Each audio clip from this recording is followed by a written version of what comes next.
This channel does not promote any violent, harmful, or illegal activities. All content provided by this channel is meant for an educational purpose only. আরে একটু পরেই দেখবেন Suvendu Adhikari suspend, আরো 10 জন 5 জন লোকের নাম আসবে যারা সাসপেন্ড, তাদেরকে বহিষ্কার করে দেওয়া হলো, এইসব দেখতে পারবেন।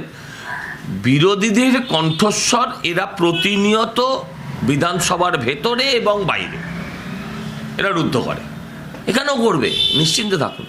আপনি আয়নায় যেমন মুখ দেখাবেন আপনাকে আয়না তেমন মুখ দেখাবে।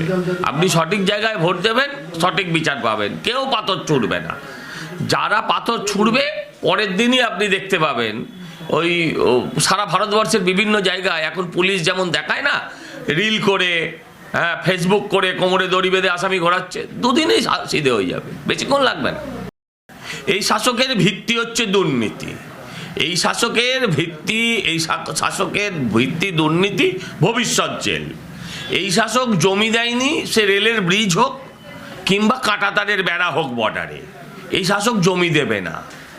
মানে ইডিয়টিক একটা সরকার এখানে, যে নিজের নাক কেটে ফেলছে অন্য লোকের যাত্রাভঙ্গ করছে।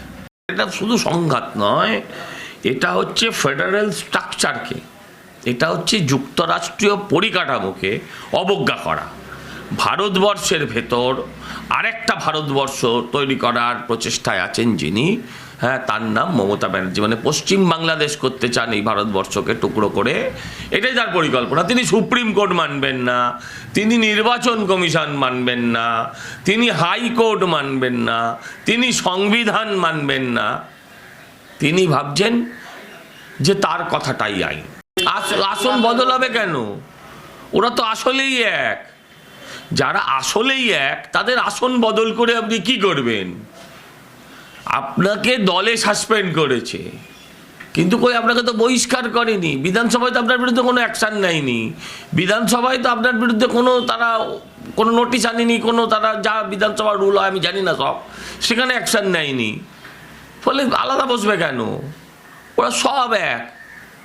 পার্থ, আপনার হুমায়ুন, সবই এক, এর মধ্যে কোনো তফাৎ নেই। আইওয়াজ বাকিটা।